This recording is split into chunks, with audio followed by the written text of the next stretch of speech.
to the Your Life Unfiltered podcast with your hosts, Kitu Kathari and Deepam Jain. In this podcast, we dig deep into the life experiences of our guests, the connected dots between their upbringing and what they're doing today. And with that, we have our special guest today, Smit Sheth. Smit, if you want to take a minute and introduce yourself. Hello everyone. My name is Smith. I moved from India to New York City to pursue masters right now. I'm a civil engineer by profession. I'm getting my masters in construction management right now from NYU. I've had an interesting childhood, I would say. So my parents, my family, everyone was pretty much in construction.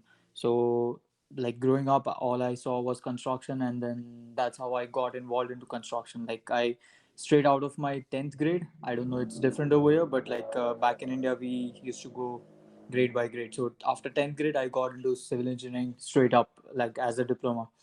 Uh, it was interesting. It was my last semester, my last paper, and I did not appear for that paper. I just flunked the paper because I had no other exposure other than construction.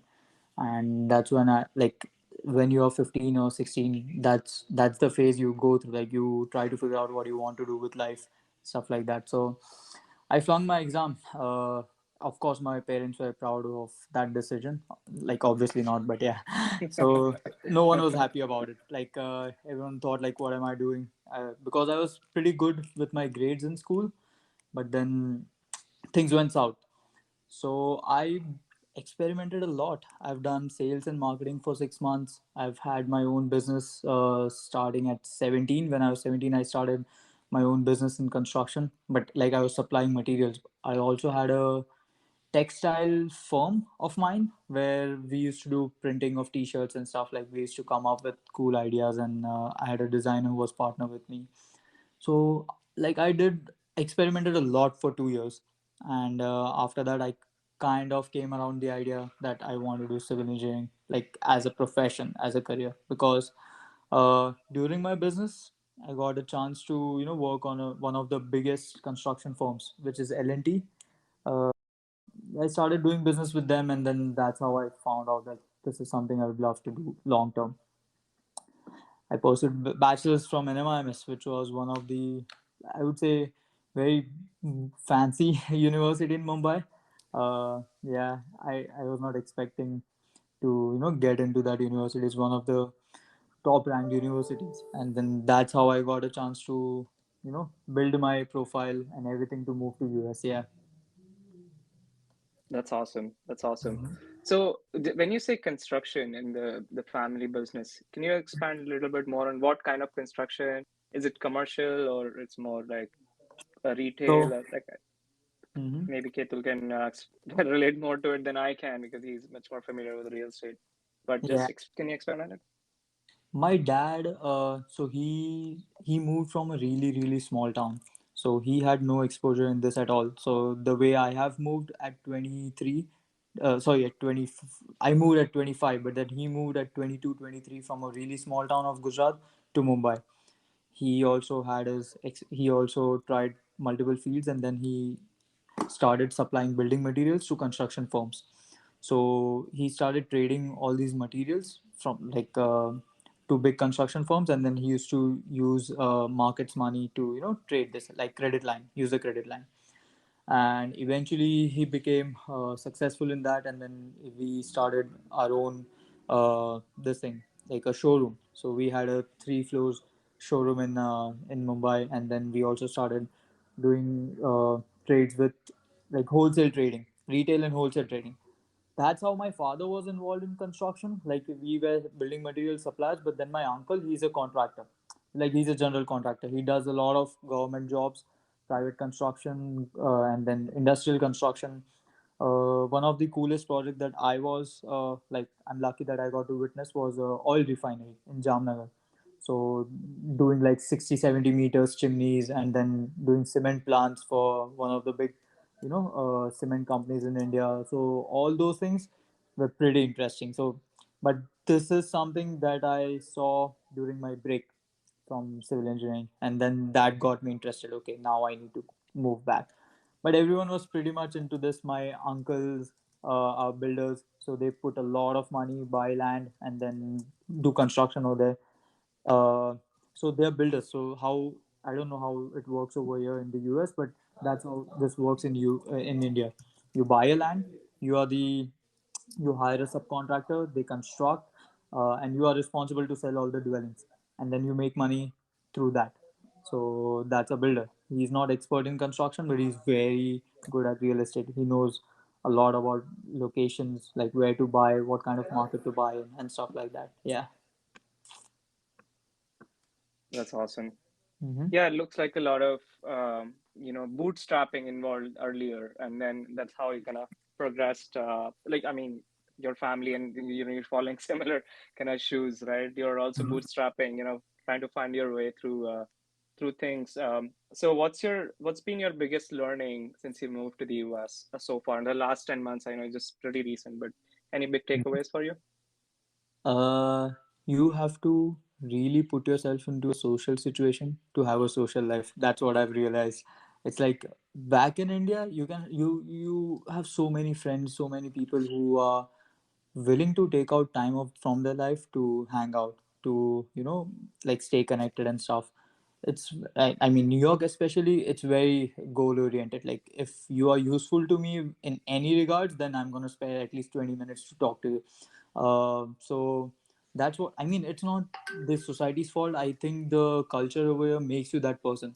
Like, even now, I don't think I would take out time from my day just to like stroll around or hang out with someone where I don't even feel there's any intellectual or personal or any type of positive or gain in this.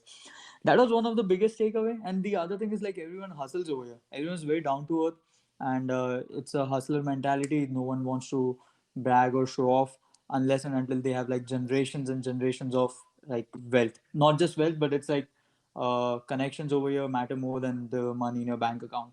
So that's what I've realized. Yeah. That's actually a really good point. The cultural shock for you must have been tremendous, even though you were in an established city like Mumbai, which is one of the biggest cities in India. Just Hmm. adjusting from a different cultural environment to New York City must have been a dramatic adjustment. Now, the point that really resonated with me that you just mentioned is the fact that in the US, a lot of it is about value exchange in a sense that people are going to be more willing to hang out with you, spend time with you if they feel they're going to be getting value from that exchange, whether that is mentally, creatively, emotionally, whatever it might be. There's definitely a dynamic of value exchange in the US, specifically in New York City, that isn't as prevalent in other cities around the country. I mean, around the world. Mm-hmm. So, in your own words, like, what would you say is the biggest cultural differences you realize besides that, besides the hustle mentality? Uh, if I was if I was from any other city, I would have like 20 things that are different, because I've been to other cities in India and I see those differences. But I come from Mumbai, and I would say there are a lot of similarities. Like, the kind of the hustler mentality that I'm talking about is similar. It's, of course, things are elevated over here. One of the biggest thing, I would say, is like the passion for arts and culture over here is different, and it's very much valued in comparison to anywhere else that I've been. I mean, you can make millions and you can be really successful doing what you really want to do. You don't have to have uh, like specialization or masters or anything like in finance or something like that. You don't have to be a doctor to be successful.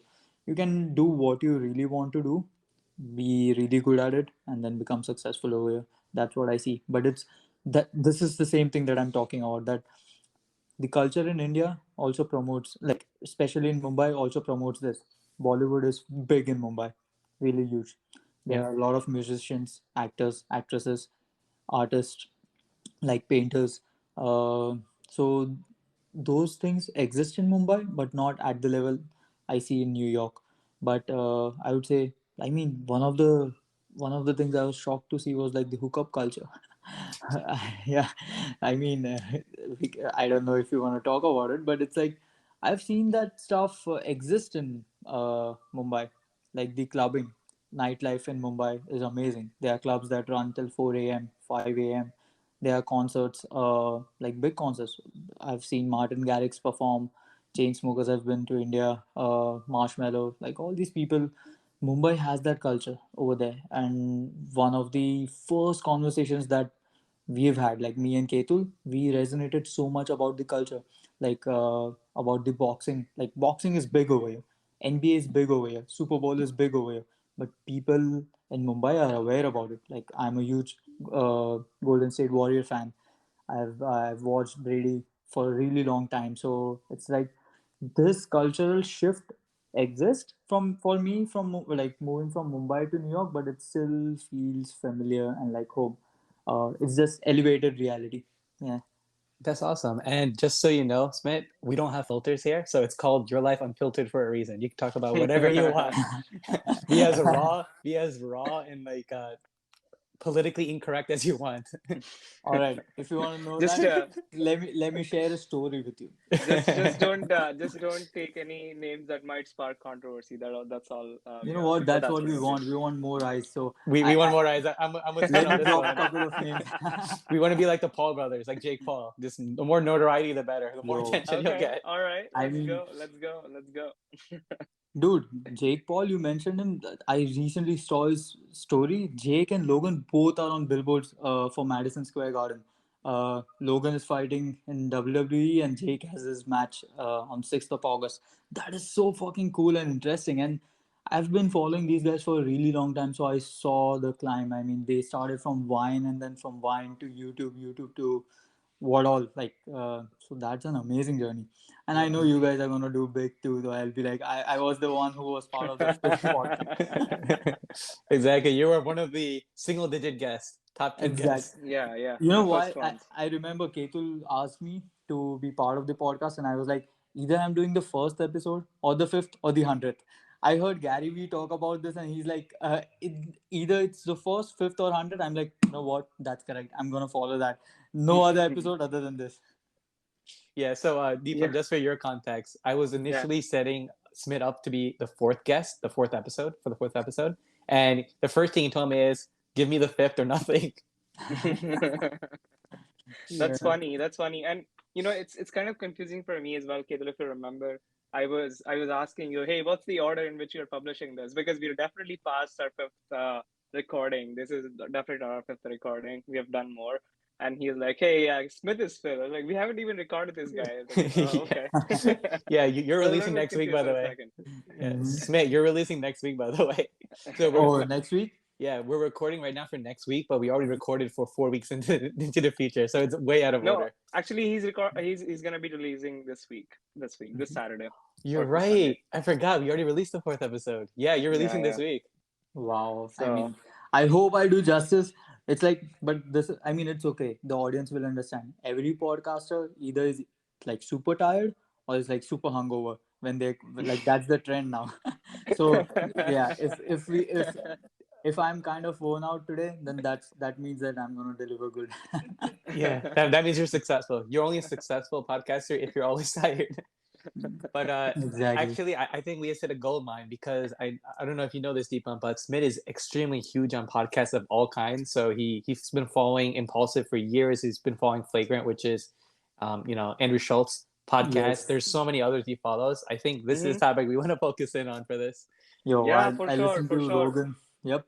And I just wanna before we start, I just wanna mention I'm also too big on podcasts. I listen a lot of NPR, so Hidden Brain, economics podcasts, and I listen to this. So it's called T Boy. I don't know if you guys listen to Mhm. it. It's like three news from the previous day from Mhm. the stock market. They covered a lot of good stuff.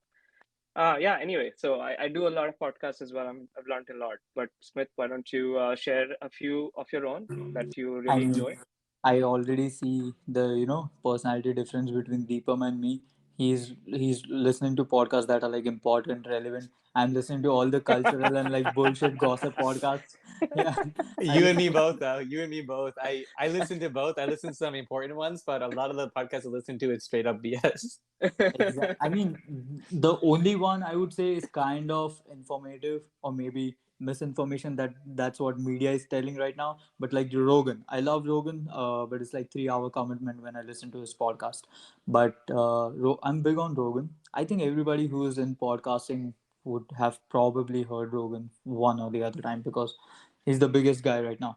And other than that, Flagrant is one of my favorite podcasts. It's so dark and offensive. Like most of the time, that's like part of my like that's how I love to.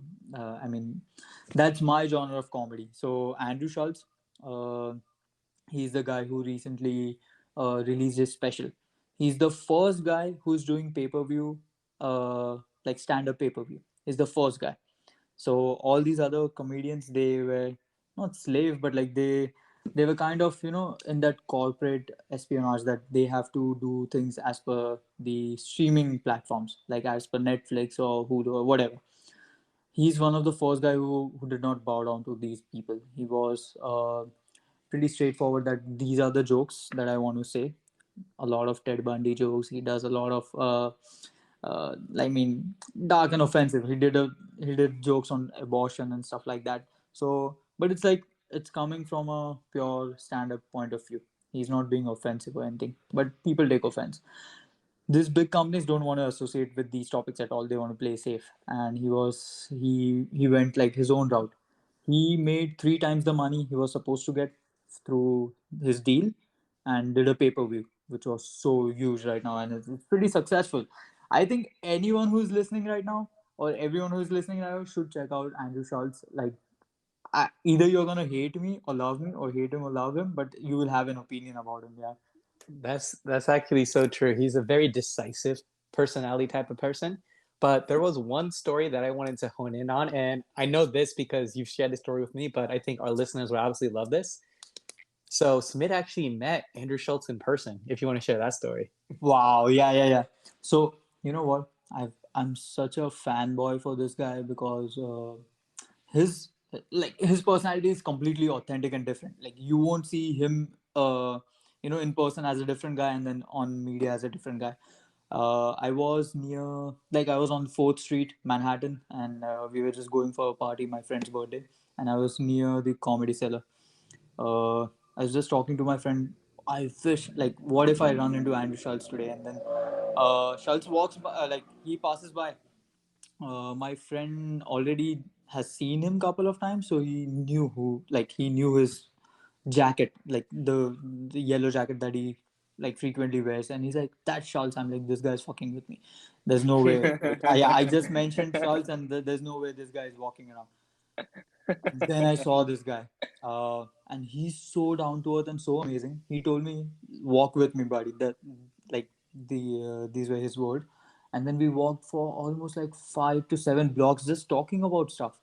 He told me where I'm from. He cared to know like where I'm from, what I'm doing, like what do I think about his podcast and stuff like that. That was so pretty cool. And then we took picture, and like till day, that's one of the coolest days for me. Apart from one day where I smoked with my professor, who is from Istanbul. She's an amazing, beautiful professor of NYU, and then I smoked cigarette with her. I don't smoke. I don't do anything. But like this, there was this one occasion or one opportunity. It's like you hook up with your crush. That kind of a that kind of a situation for me. Like this is memorable. It's like, yeah. So that kind of a thing. I got one more for you, Smith. You Yep. know what's gonna be the most memorable moment of your life now? Being on the Your Life Unfiltered podcast. Yep. I'm Couple gonna. years from now, couple years from Yeah. now, That's you're gonna gonna look back and you'll be like, you guys, I have something to brag about. I was Mhm. on the Your Life Unfiltered podcast. I mean, that's my that's the motto. Yeah, guest. I wanna collect stories which I can brag about when I'm like 90 years old, and I'm like sitting on a porch with other oldies, and then we just brag about all the stories. One of the stories that I'm gonna brag about is that my second day in US. Okay, I went to Times Square, uh, just exploring by myself. I barely have a SIM card over here or anything. Okay, I'm just exploring, and then I lost. I got lost. I was trying to find a subway. I see this girl standing in the corner with a huge map. Like the map was like half a body, that big of a map. Yeah, I kind of figure out she's one of. She came prepared, but she's kind of me. Like she's also lost. So I started talking to her, and I found my subway and stuff. And then she was pretty interesting. She was from Mexico. She was visiting over here. Long story short, so your brother scored that night, and that was my first hookup just on the second day. in the US. That's one of the stories I'm gonna brag about. Like interesting, and that's how I found out like what kind of culture US has. It's so diversity. No one gives much of fuck like what you do or what you don't do. There's no judgment. Um, so that's pretty cool. Yeah. Cool. Awesome. All Yep. right. So let's switch gears a little bit. Talked about your education. You talked about a little bit of the work in your own firms you did. Do you want to talk a little bit about Fritch? Wow, Fritz. Yeah, okay. This is interesting. I mean, I met the CEOs couple of days ago in Chinatown. So yeah, I ran into them again. So Fritz is basically a fintech company, which focuses more on millennials and like what's it, Gen Z into like saving money, like building good spending habits. I was moving from India to US, like New York. That was going to be a cultural shift for me, and also, I don't. I mean, I had no clue like, how am I gonna break the ice. So I was part of one of the events, which was NYU versus Yale University. We're doing a startup pitch off.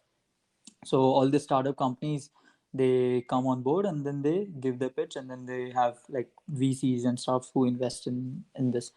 But it's kind of a competition, like a mock competition, but there are real people, real companies and real VCs part of this. Fritch was one of the companies that participated, and they even won the competition. But I was super interested, so I just texted the CEO on LinkedIn. It was just a cold message that uh, you guys are you guys are doing an amazing job. I'm super interested. I've had so there one of the marketing strategies that they were doing was campus ambassadorship. I've been a campus ambassador for multiple organizations back in India, even UNICEF. So I've done work for them, and then United Nations, Model United Nations, all of that. So that was kind of up my alley, and then I just cold messaged her that I'm super interested if I can be part of this. This company is New York based, like Manhattan based. So I was moving here, so I was like, can I be part of this? Like, if by any chance, and I sent her my resume. We had an interesting conversation, and then she took my interview and stuff, and then she got me on board like as a volunteer. So it's an NYU incubated company, so students can be part of it. There was no legal stuff or anything, payroll or anything. It's just volunteering. But that was my biggest icebreaker because I was part of a city like Manhattan based company even when I was in India. So I was working on a lot of stuff for almost 2 months before I even moved to US. That was the biggest icebreaker. And then when I came here, I started doing a lot of events. I did one event with like 12 cops around me, like NYPD cops. We were just giving away cookies and boba tea. Boba tea is quite popular over here. I don't know about California, but yeah. So and then I did the biggest indoor event that was sponsored by an external company at my campus. So that's how I broke the ice. I started talking to a lot of people on the street and then in the community, in student organizations, in my university. That gave me really good exposure. And the thing is, these CEOs they come from a modeling background, so they carry themselves in a whole different manner. They have different level of confidence, and so that like I used to be pretty close with the CEOs, so I got to learn a lot of stuff from them. That was a good experience. Yeah. Nice. That So is that is did it awesome.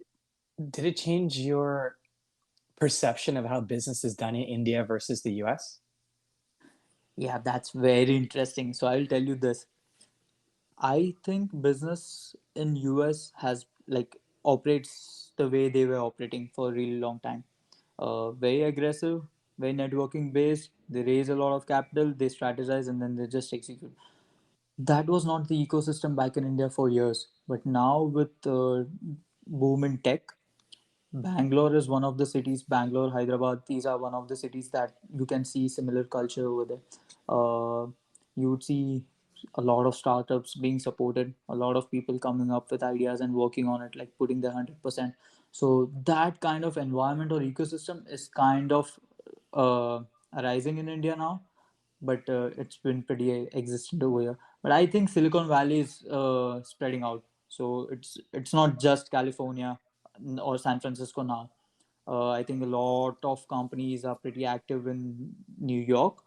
They have been, but like I'm seeing a lot of companies come up. But then outside India, like outside New York, there's small cities like Bangalore was not popular for this. Bangalore is becoming one of the biggest cities right now in India because of tech, especially just because of tech. That's one of the biggest reason. Hyderabad is another city.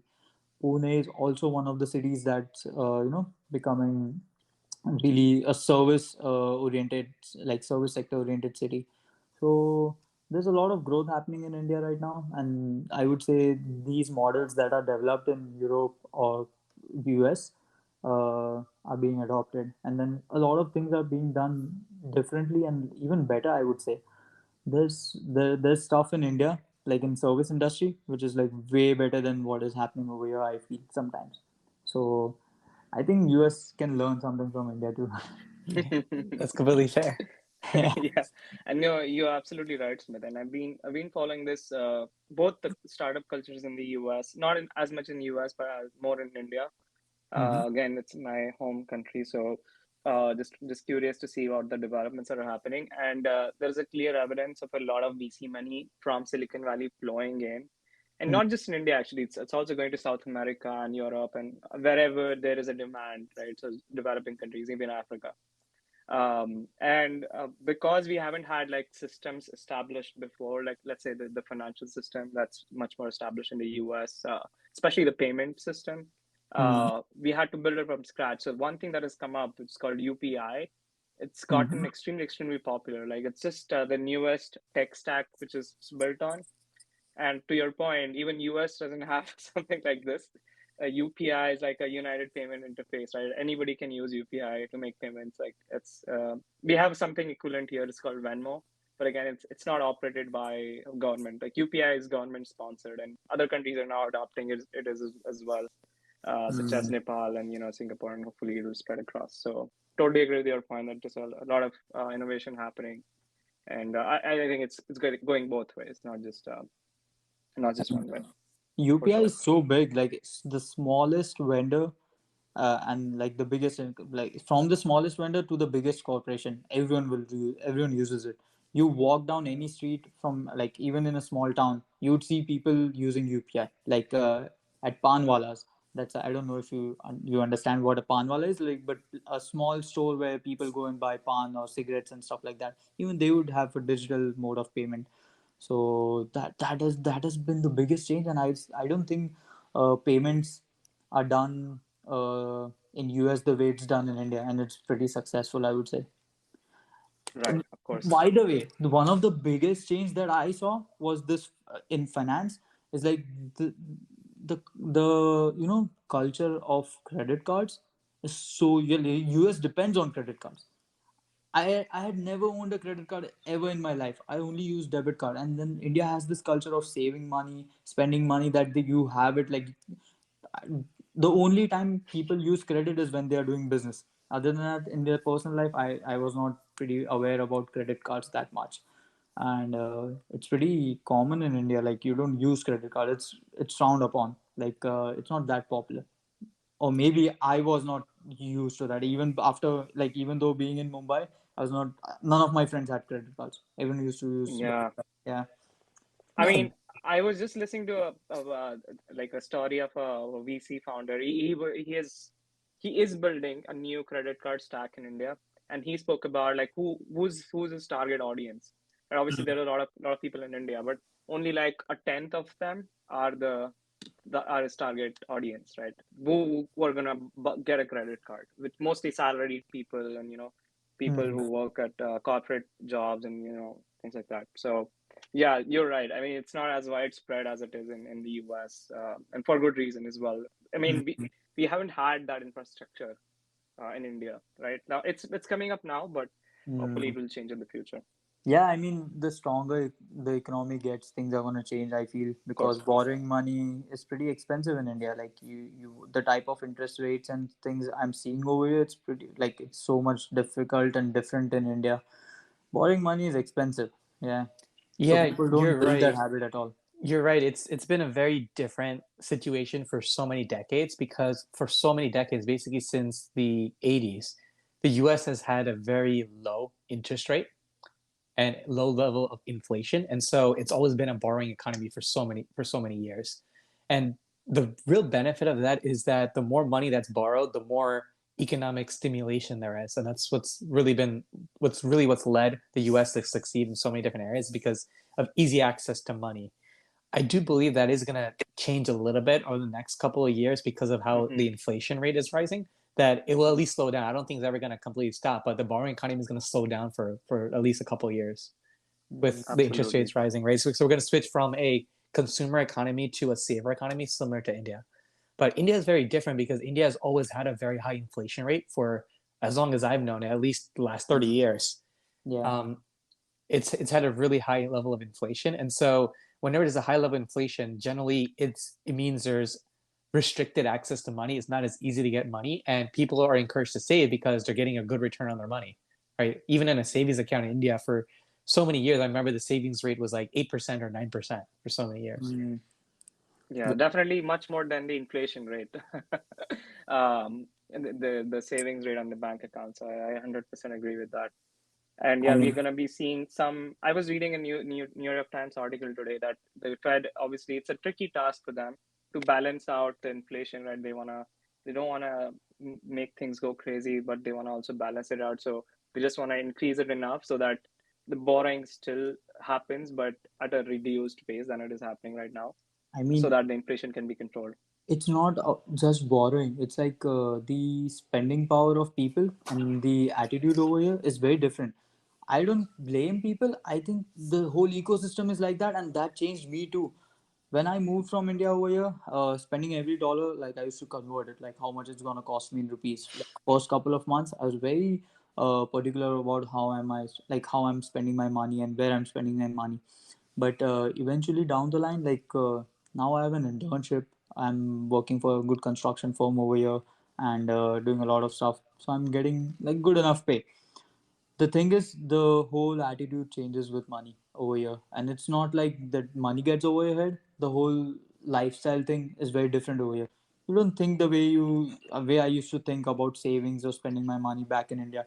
Here the spending power is strong, and the about like ecosystem around you facilitates that. So like, I don't think people paid for Netflix in India. Okay, so like someone bought it, and then there are like 5 7 people who share it and stuff. Like even for small stuff, they used to find a way to not waste their money. Over here, convenience is like the bigger product over here, I would say. You'd pay whatever, like for Uber or for deliveries. Like I would pay $5 extra to get a pizza delivered to my home. uh, and it's like all these things are very expensive, and but you still pay for that convenience because the whole ecosystem changes your attitude. And right now I can see that in myself, so that's why, yeah. 100%. Mm-hmm. I could not agree with you more because I went through the same process not too long ago. So I totally get where you're coming from. You mentioned, being involved in different ventures, such as the MEONs and others. So I was actually going through your LinkedIn.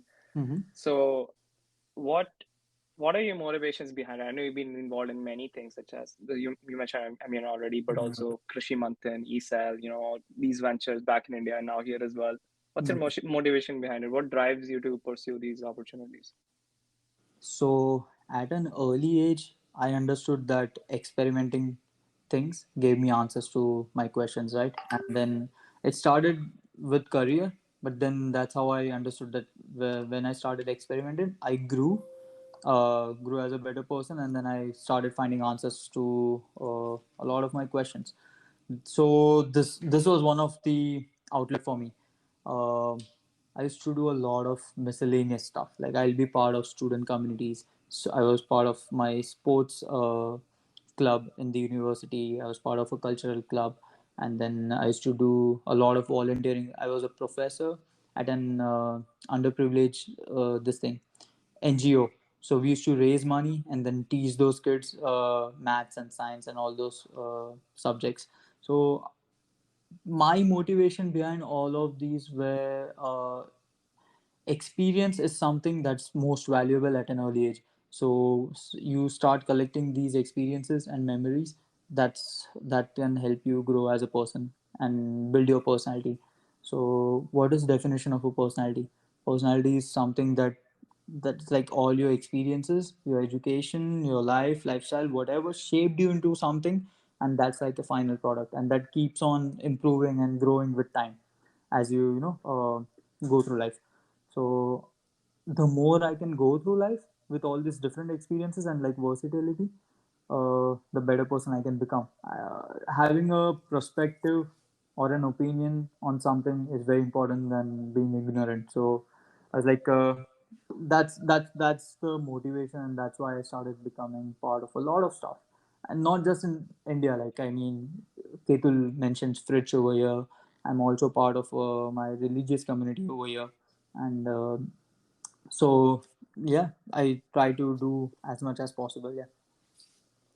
Absolutely. And Ketul can speak more to it as well, but both he and I are super big on versatility and having like multifaceted interests. And obviously, this venture is one of those that you're seeing in action. So totally agree with that. How kind of that having different or multitude of interests can shape you as an individual, and how you can have like interesting point of view that Mhm. would kind of separate you out from the crowd. Totally agree with that. Exactly, and it's like I don't know. I feel when you're talking to someone or you're like networking with someone, if you have just one dimensional view about something, or you're just limited to your own career or like the two things that you do, then you're not gonna build a network or like showcase a good personality, I feel. So I mean, I'm at this age, I'm trying to, do as much as possible, because after like down the line, people are very constrained with all the commitments, and then you cannot do much. Like it props to you guys. Like you guys are doing amazing with your careers, and then you guys are spending a lot of time doing other ventures. Podcasting is one of them, and then I know Ketul is part of a lot of stuff. Like he has his own. He wrote a book, which is one of the most impressive thing that he has done in my eyes. So that's something. So you have to be very, very motivated down the line when you have like big commitments in life to experiment with different stuff. So to build an attitude to do things like out of your comfort zone at an early age uh, keeps you going down the line too. Yeah. Very well said. And in my eyes, the other benefit of doing and experimenting with so many different things is you build a diverse skill set. So a good example is, let's say, the podcasting stuff we're doing right now. Well, through podcasting, we're gonna get much better at asking the right questions to dig deep into understanding people. The Mm. other piece of it is gonna be the public speaking component, the marketing component of operating a podcast, the executional component of getting guests, scheduled and in the pipeline. Mhm. So all these different types of things that you're involved in, right? Whether it's volunteering in your Hmm. case, Smit, or Mhm. whether it's the internship you did with Fritch, all those different experience that you gain is going to teach you another aspect of a function. And whatever you do in the future, you will find value in that because you're going to be able to connect the dots. So, like, let's say next, I'm going to make something up. Next, you decide to start your own construction engineering company in the US. Well, marketing for that's going to be very pivotal, right? And you've had a lot of exposure with basically boots on the ground type of marketing with Fritch, with being a Yeah. canvas ambassador, right? All the skill sets you developed through that experience is going to help you with if you started a construction firm. Mhm. Yeah. So that's the way that I view it. Is you're absolutely right, and I loved what you said about the fact that experimentation at an early age is key because I 100% agree. It's the more you get exposed to different aspects of life in all facets, right? Whether it's a social way, a philanthropical way, an educational way, a career-oriented way, a volunteering way, all the skills you develop through that is going to help you in all aspects of your life. Yeah. I mean, there's a speech by Steve Jobs that I'm so fascinated by that speech. I don't remember where he spoke about this, what it Stanford, was, whatever. But there's Stanford. this. Yeah, I guess it was Stanford. I don't remember, but I guess it was Stanford. He spoke a lot of stuff, but then this line resonated with me so much. Like down the line, you're gonna connect all these dots, and it's gonna make sense. It's not exact words, but it's something around those lines. And then I feel that's so true. I mean, what all I did, let me tell you this. I was a guy who was kind of a backbencher who used to mess around a lot in school, always get into trouble, and like down the line, everyone kind of doubted me. But then they saw that this guy is not gonna do it because I flunked from my college. I spent 2 years not being part of college, like from 15 or 16 to whatever 17, whatever. It's like two important ages, like the two important years of that age I spent doing something out of school, which in India is considered like, oh, this guy's gone, like he's off track. So I experimented so much and then like somehow found my way. But like now when I look back, those 2 years that I experimented was one of the most important years for me in terms of growth. So now I'm connecting those dots and then it makes sense now. Yep, I know exactly which speech you're talking about. So that was the Stanford commencement address by Steve Jobs, and Yes, his line was basically along the lines of, "You can never connect the dots going forward. You always connect the dots looking backward." exactly. Yeah. hmm Yeah, Yep, that's on point. yep. And I remember in that commencement address, actually, Steve Jobs was talking about how Apple came to be and how the reason that Apple actually had all those fancy fonts that became the standard and all different types of PCs around the globe was Mhm. because of a I forgot what the exact word is. We actually talked about this in episode 2 with Anvita, but stenography or cartography or whatever the Calligraphy. study calligraphy. Thank you. Yeah. Yes. So basically, the whole reason why all these fancy fonts came into being in all modern day computers is because of a calligraphy class that Steve Jobs took during his undergraduate program. And he didn't even finish the undergraduate program, right? He just sat in on classes, and he talks about that in the commencement address. Mm-hmm. But the whole reason that came to be is because of those classes that he took in calligraphy.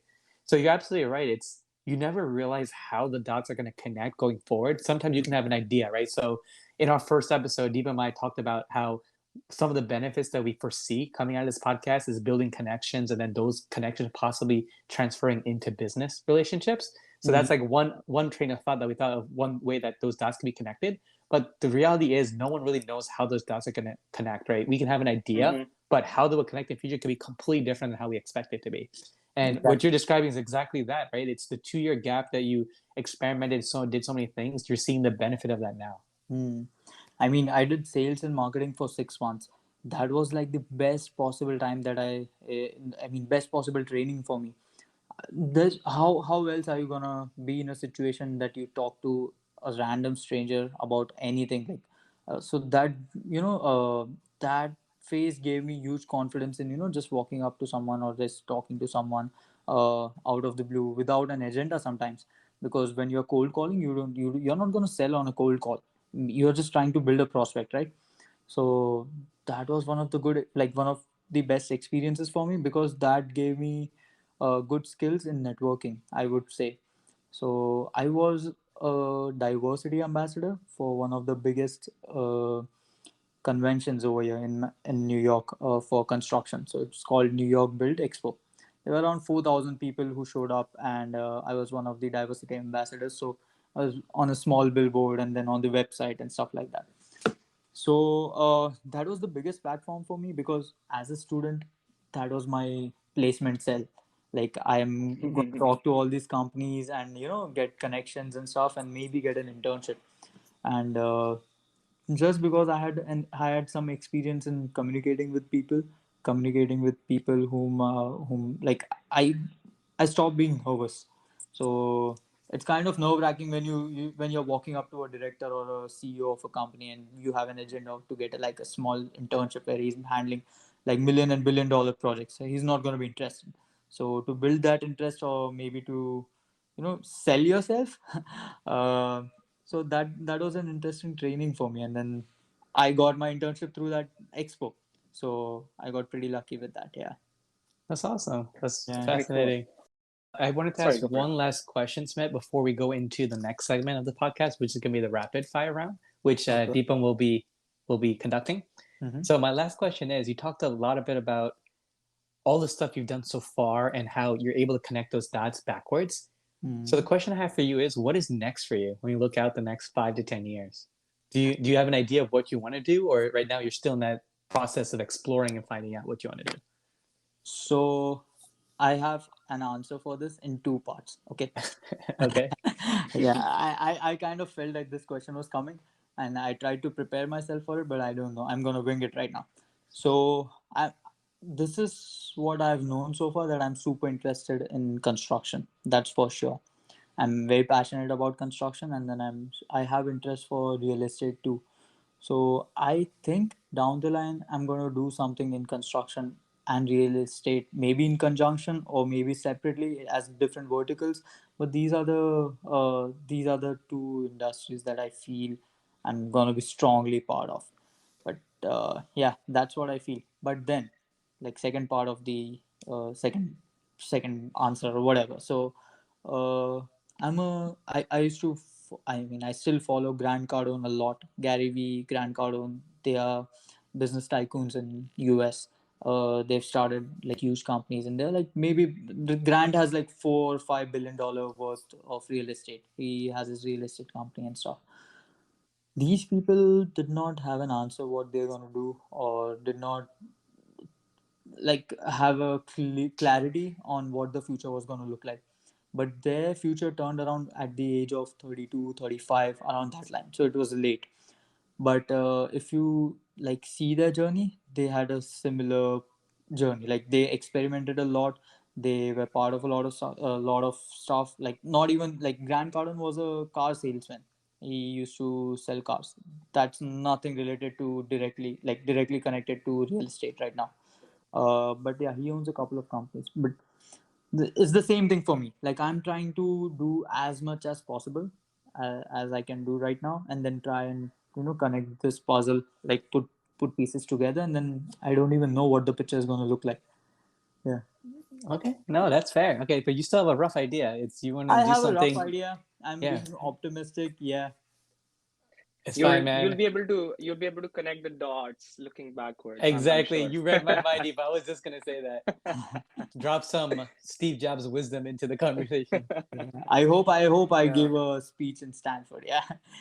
I don't think for I'll sure, have an man. audience. I'll just be standing with a mic outside, just howling. But yeah, Don't sell yourself short, man. Don't sell yourself Yeah, short. yeah. You never know, man. One day you could be, the next construction tycoon in New York. you know what? If that happens, yeah, I'll be happy. Yeah. Before we go into rapid fire, Ketal, I have one more questions for Smith because he mentioned something and just sparked my interest in that.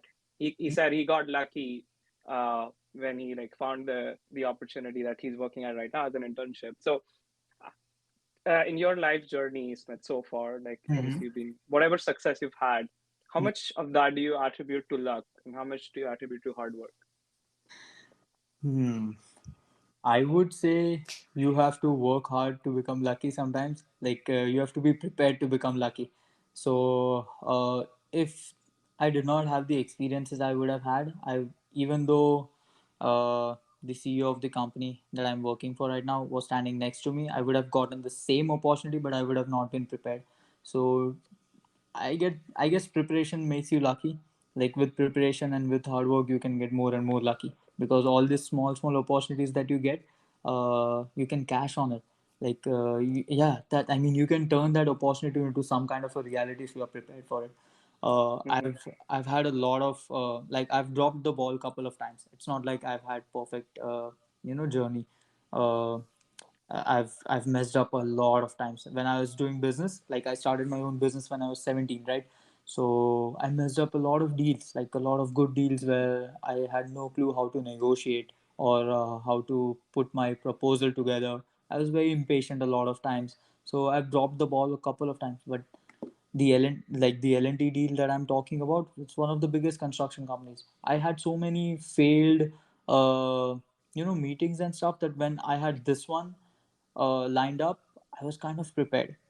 And then I got lucky that I turned that opportunity into reality. But I feel if you're prepared to become lucky, you can get lucky. Oh, that's very profound, actually, and it sounds like in some sense almost you manufactured luck Mhm. almost, right? By putting in the hard work before, so that you can. Uh, Yeah, and I don't know, I believe in manifestation a lot. Like I've put everything out there in the universe that I've achieved so far. I always wanted, like, I wanted to go to NMIMS. That was one that's interesting. My mom used to hate me for that because I did not apply for any university other than the NMIMS university for my undergrad, and I was so optimistic I was gonna get there. Even like before that, in diploma, I went to a really good school in my neighborhood. I always wanted to go there. I applied just there. I've always applied to just the university that I wanted to go. I have a, I would not say vision board, but I have a book where I write down all my things. And I had New York University written down pretty like since years. Like if I wanted to move somewhere, New York was always the option, and New York University was something that fascinated me a lot. And I still carry that book with me. I brought it from India. Like I've written down a lot of stuff in there, and then some of the things have turned into reality. So I feel manifestation is pretty strong. It's actually super, super interesting you mentioned that because in our second episode, we talk about a lot of those same concepts. So, self plug for our own podcast here. But if you guys haven't already, check out the second episode with Amrita Jain. She talks about a lot of these similar concepts where it's a combination of journaling, where you're documenting your thoughts. That Mhm. helps with manifestation. The other piece of that is setting a goal and combining with aligned action. So Mhm. if you Mm-hmm. set a goal for yourself and say, I want to go to New York University, and you keep it front of mind where you have it written down in a journal and you're constantly referencing that journal, whether it's intentionally or unintentionally used, like let's say it's the first page, the first word on your journal says New York University. Anytime you open up that journal, you're going to remember my goal is to go to New York University, and it's going to basically delve into your subconscious. You're going to start thinking about it subconsciously, where just through your thoughts alone, you're going to manifest that into reality because your actions are going to be aligned to achieve that vision. So, in general, I 100% agree with you that manifestation is definitely a thing, but manifestation is only a thing if you set a goal for yourself and you combine it with aligned actions. Exactly. Yeah. Totally agree with that, Ketul. And I saw your eyes lit up when the moment Smith said manifestation, because I know you're a big proponent of that, as well as me. I've become a big proponent of it lately. Almost, it's good to see all of that kind of coming together and aligning here. All right. So with that, why don't we move on to the next section of the discussion? It's called rapid fire, Smith. So, as the name suggests, the first thing that comes to your mind, just be able to speak out loud. Are you ready? Yep. I'm All ready right, to be lucky. so all right, tea or coffee, Coffee. mountains or beaches? Mountains. For a second, I thought you were gonna say beaches because I you're from mean, Mumbai. yeah, but it's only if it's a nude beach. Other than that, no. Just yeah. Yeah. Okay, okay, interesting. Have you been to any? No, not yet. Okay, all Mm-hmm. right. So it's self plug for me. I just went to Europe and I visited Spain, and there's one beach where the movie, the very famous Bollywood movie ZNMD was shot, Mm-hmm. Zindagi Na Milegi Dobara, Mm-hmm. and it's the scene where they meet Katrina Kaif. A lot of people don't know that the beach that the scene is shot at is actually a nude beach, and we Wow. actually visited that beach this time when we were there. So it's kind of quite fun, and it's like the perfect balance. So you're not required to take your clothes off as opposed to like most nude beaches. So it was an interesting. Definitely recommend checking it out. Mm-hmm. Yep. All right, sorry. Next one. Morning person or night owl? Nine doll for sure. Awesome. Yeah. What's your favorite comfort food? Comfort food. Hmm. I mean, I would say home cooked meals. Yeah, I miss home so much. Like anything my mom used to make. That's like my comfort food. I miss it so much. But right now, pizza. Good call. Good call on that. Yeah. I'm sure Ketul would agree. What's your 100%. favorite? I was What's just your eating favorite pizza. So virtue? sorry to interrupt. I was going to say I was Yeah. just eating pizza before this podcast, as you guys are aware. Yeah, and I'm gonna eat pizza after the podcast. So yeah. What's your favorite virtue in others? Empathy. Hmm. Good. I mean, I would love to see people very empathetic and uh, yeah, sweet to other people. What's your biggest pet peeve? Biggest pet peeve. Oh my god, I have like so many. Like I have OCD, so it's like anything you do that I don't do, it's like my pet peeve. That's very interesting. Yeah. Okay, like give me an example of that, like just out of Yeah, let curiosity. me tell you this. Yeah. So right now I live alone. Okay. So I live in a place that my company has provided. It's a big place and I live alone. That's a privilege for me right now. And my best friend from childhood, he lives like 10 minutes away. He moved to the US like 7, 8 years ago. So he comes at my place a lot of times. I don't know why this guy would open the microwave and then sometimes not shut it, or the fridge and sometimes not shut it, and then things like that. He would keep the light on in the restroom or something like that, and then uh, I hated when he would not finish a bottle of water. He would just have half drunk bottles around the house or stuff like that. I sometimes feel I've become a mom right now. Like yeah, yeah, I hate it. Like I really feel that I've become a mom right now. Like sometimes I would, you know, I don't know. I Dude, that's can't. I that's cannot. like, I hate when he walks in the house with his shoes on and stuff like that. So I've become probably a grandma now, but like that's a pet peeve. yeah, yeah. And you know what? I could not agree with you more. It's just basically, I feel it's you since you start taking your responsibility of your own livelihood, right? That's when you start thinking about these things. Uh, Exactly. I mean, so back in India, when you are a family, your father has a, like my father used to have his responsibilities, my mom had her responsibilities, and like me and my sibling, we did our share. Okay, so it's like four people doing their own stuff. Right now, I'm like one man show. I'm paying my own bills, going to school, working, like doing my dishes, laundry. Like I did my laundry at 2 a.m. 2 days back. So it's like you have all your responsibilities that no one else is gonna like bother about. So if I'm not doing my dishes, it's gonna stay there for a week. So I have to do my stuff, and that's like the one of the biggest changes, that you become really accountable of your actions. mhm. And that's Yeah, some, yeah, you lose your yeah, yeah, this thing, like the, I would say you don't stay cool anymore then. Yeah. and I could not relate to you more because I've been going through the same process. Yeah. It's Anyway, like lose your swag process. anyway, so the next question is, what's your biggest accomplishment in last one or last few years actually? Hmm. One, if you have to Eh, do one. I can be selfish, but let me tell the audience that we have Ketul on Zoom call right now, and he's pointing this podcast is like the biggest accomplishment, and then I would give him props because I want to do some more stuff with this guy, so or else he's gonna kick me out of stuff. But like I would say, I'm super proud of changing. Like I would say this is not relevant at all, and that is very shallow of me thinking that this is my accomplishment. But then I would say changing the perspective of the society of me, like was one of the biggest like achievements for me. Like everyone, like my friends, families of friends, my society, neighborhood, like I've never moved homes. Like the place I was born, I've stayed there for 25 years. So and so was the community around. Like no one moved in my neighborhood. So everyone knew who I was and like how my journey has been. So they kind of saw me as off track guy or kind of a failure, and then trying, like, not, I did not try to do that, but somehow right now I don't think people look at me the way they used to look at me before. And changing that perspective that I am capable of doing stuff, and I can do stuff, and then building that attitude to hustle is one of the things that I'm proud of. Yeah.